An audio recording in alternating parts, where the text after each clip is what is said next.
إن الحمد لله نحمده ونستعينه ونستغفره ونؤمن به ونتوكل عليه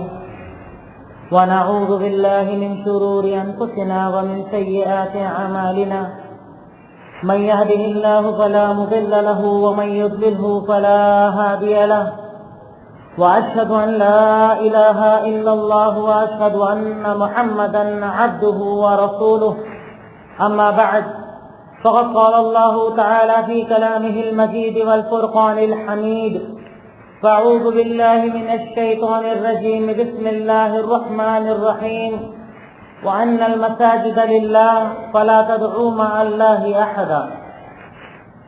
وقال النبي صلى الله عليه وسلم من بنى لله مسجدا بنى الله له بيتا في الجنة. تعریف و توصیف، حمد و ستائش، بزرگی اور کبریائی اس وحدہ لا شریک کے لیے کہ جو یک و تنہا اس کائنات کا خالق و مالک ہے، پیدا کرنے والا ہے، چلانے والا ہے اور فنا کرنے والا ہے. اور اس کے بعد انگنت بے شمار درود و سلام سب سے آخری نبی سید المرسلین، شافی محشر، ساقی کوثر، احمد مصطفیٰ محمد مصطفیٰ صلی اللہ علیہ وسلم کی ذات گرامی پر اللہم صلی علی محمد وعلی آل محمد کما صلیت علی ابراہیم وعلی آل ابراہیم انکا حمید مجید. اللہم بارک علی محمد وعلی آل محمد کما بارکت علی ابراہیم وعلی آل ابراہیم انکا حمید مجید. رب اشرح لی صدری ویسر لی امری واحلل عقدۃ من لسانی یفقهوا قولی. ربی زدنی علما ربی زدنی علما ربی زدنی علما. الحمدللہ آج 9 نومبر مالیگاؤں کے اندر مسجد طاہر النساء جس مسجد کا نام رکھا گیا ہے، اس کا یہ افتتاحی خطبہ، بڑے خوش نصیب ہیں ہم لوگ کہ اللہ رب العالمین نے اپنے گھر کو بنانے کے لیے ہم لوگوں کو چنا. ایک نئی بستی کے اندر توحید کے ایک نئے مرکز کو قائم کرنے کی اللہ رب العالمین نے ہمیں توفیق عطا فرمائی. اور اللہ تعالیٰ سے ہم دعا بھی کرتے ہیں کہ اللہ رب العالمین اس توحید کے مرکز کو صرف بنانے کی نہیں، ہمیں آباد کرنے کی بھی توفیق عطا فرمانا. اے اللہ رب العالمین، تیرے گھر کو جس کو ہم لوگوں نے تعمیر کیا ہے، جن بھائیوں نے محنت کر کے بنایا ہے، اللہ رب العالمین ان کی محنتوں کو قبول فرما لینا. اور اے اللہ رب العالمین، جب مسجد کسی علاقے کے اندر بنائی جاتی ہے تو پورے علاقے کی ذمہ داری ہوتی ہے مسجد کو آباد کرنا، وہاں سے دعوت و تبلیغ کا کام کرنا، توحید کے پرچم کو، توحید کی صداؤں کو بلند کرنا. اے اللہ رب العالمین، مسجد کے مقصد کو سمجھ کر ہمیں عمل کرنے کی توفیق عطا فرمانا. آمین تقبل یا رب العالمین. مسجد، اگر آپ اسلامی تاریخ کو اٹھا کر دیکھیں، اور اسلامی تاریخ کی میں بات کرتا ہوں ہجرت کے بعد سے، کہ جب اللہ کے نبی صلی اللہ علیہ وسلم کے پاس اللہ رب العالمین نے طاقت دی، ساتھی دیے، آپ کے پاس ایسے محبین آ گئے جو آپ سے محبت کرنے والے اور آپ کا ساتھ دینے والے تھے. اللہ کے نبی صلی اللہ علیہ وسلم کی زندگی میں مسجد کی اہمیت کو دیکھنے کے لیے صرف یہی کافی ہے کہ جب آپ ہجرت کر کے گئے، ہجرت کر کے مدینہ جانے سے پہلے جس بستی کے اندر آپ نے قیام کیا، قباء نام کی اس بستی کے اندر آپ جب رکے، سب سے پہلا کام اپنے مسجد کو قائم کیا، مسجد کو قائم کیا، مسجد کو بنایا. وہ مسجد جسے مسجد قباء کہا جاتا ہے، اس سے پتہ چلتا ہے کہ اسلام کے اندر مسجد کی بہت زیادہ اہمیت ہے. اللہ کے نبی صلی اللہ علیہ وسلم کی نظر میں مسجد کی بہت زیادہ اہمیت ہے. اسی لیے جب اس بستی کے اندر ہجرت کر کے آپ پہنچے، سب سے پہلے آپ نے مسجد کو قائم کیا، مسجد کو بنایا، اس کی اہمیت کو بتایا، فضیلتوں کو بتایا، تاکہ لوگ مسجد کے قریب آئیں. جب آپ مدینہ ہجرت کر کے اور آگے مدینہ کی طرف چلے، مدینہ جانے کے بعد سب سے پہلے آپ نے جگہ کو تلاش کیا، جگہ کو خریدا اور اس کے بعد مسجد نبوی کو قائم کیا، کیونکہ اسلام کے اندر مسجدوں کی اہمیت ہے.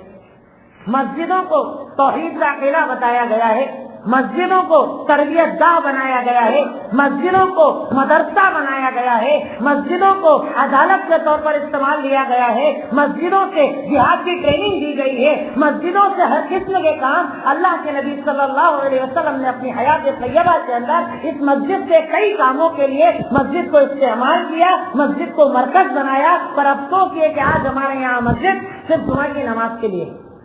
جمعہ کی نماز میں جو پبلک جو عوام مسجد کے اندر نظر آتی ہے، عام دنوں کے اندر فجر کی نماز، ظہر کی نماز یا عام نمازوں کے اندر وہ لوگ نظر نہیں آتے، جبکہ جمعہ کے اندر وہی علاقے کے وہی لوگ جو جمعہ پڑھنے آتے ہیں عام دنوں میں مسجد کی اہمیت کو نہیں سمجھتے۔ جبکہ اگر آپ اسلام کو دیکھیں، قرآن کو دیکھیں، احادیث کو دیکھیں، اللہ رب العالمین نے مسجد کے سلسلے میں اللہ کے نبی کی زبانی الگ الگ چیزوں کو ارشاد فرمایا۔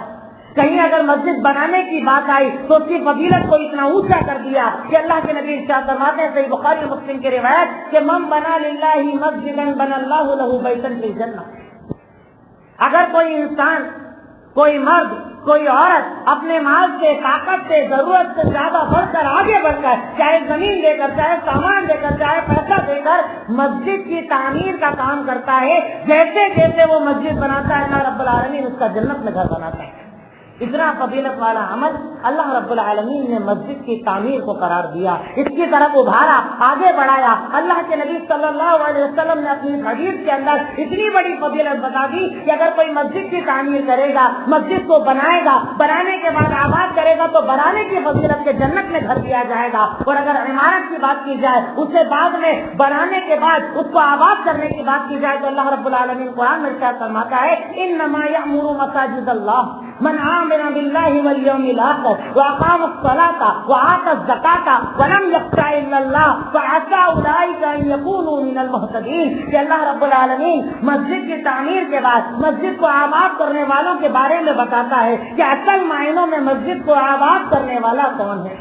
مسجدوں میں آنے والا کون ہے، مسجدوں میں عبادت کرنے والا کون ہے، مسجدوں میں نماز کے لیے حاضر ہونے والا کون ہے۔ اللہ تعالیٰ قرآن میں ارشاد فرماتا ہے کہ یقیناً اللہ کے ان گھروں کو، مسجدوں کو آباد کرنے والے لوگ وہ ہیں جو اللہ پر ایمان رکھتے ہیں۔ جس دل کے اندر رب العالمین پر ایمان ہوتا ہے، اس کی ذات پر یقین ہوتا ہے، اس کی وحدانیت کا یقین ہوتا ہے، اس کی عظمت کا احساس ہوتا ہے، اس کے بڑے ہونے کا احساس ہوتا ہے، قیامت کے دن کا ڈر ہوتا ہے، مرنے کے بعد کی زندگی کا ڈر ہوتا ہے، جنت کی طلب ہوتی ہے، جہنم کا خوف ہوتا ہے، یعنی جس دل کے اندر ایمان ہوتا ہے، آخرت کا ڈر ہوتا ہے، نمازوں کے قیام کا شوق ہوتا ہے، زکات کی ادائیگی کا اس کے اندر شوق ہوتا ہے، اور اس دل کے اندر اللہ تعالیٰ کا ڈر ہوتا ہے، یہی لوگ مسجد کو آباد کرتے ہیں۔ ورنہ مسجدیں بنانا یہ بہت بڑا عمل ہے، بہت بڑا ثواب ہے، پر بنانے کے بعد اس کی ذمہ داری ڈبل ہو جاتی ہے کہ اگر آپ نے اب بنا دیا اب آپ کی ذمہ داری ہے کہ اسے آباد بھی کیجیے، اور اگر آپ مسجد آ پاتے ہیں، اگر آپ نماز ادا کر پاتے ہیں، 5 وقتہ نمازوں میں مسجد آ پاتے ہیں تو الحمدللہ اللہ کا شکر ادا کیجیے کہ اللہ نے آپ کو ایمان والا بنایا،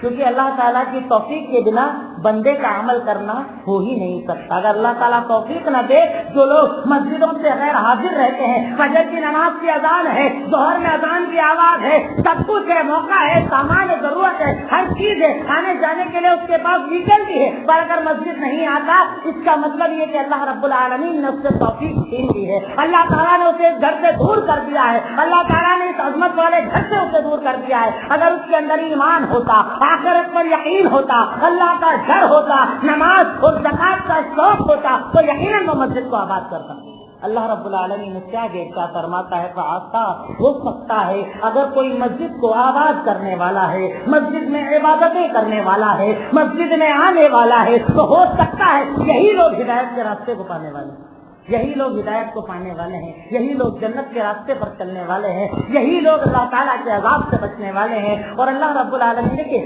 اللہ تعالیٰ انسان کی فطرت جانتا تھا کہ اگر اسے ثواب نہ بتایا جائے تو عمل کرنے میں مزہ نہیں آئے گا، اس لیے اللہ رب العالمین نے جہاں ہر عمل کا ثواب بتایا، مسجد کا بھی ثواب بتایا کہ بناؤ گے تو جنت، اور اگر مسجد آؤ گے، اللہ کے نبی ارشاد فرماتے ہیں، سنن ترمذی کی روایت آپ نے ارشاد فرمایا بشر المشائین بالظلم التام من المساجد بالنور التام یوم القیامہ، بشارت دے دیجیے اے محمد الرسول اللہ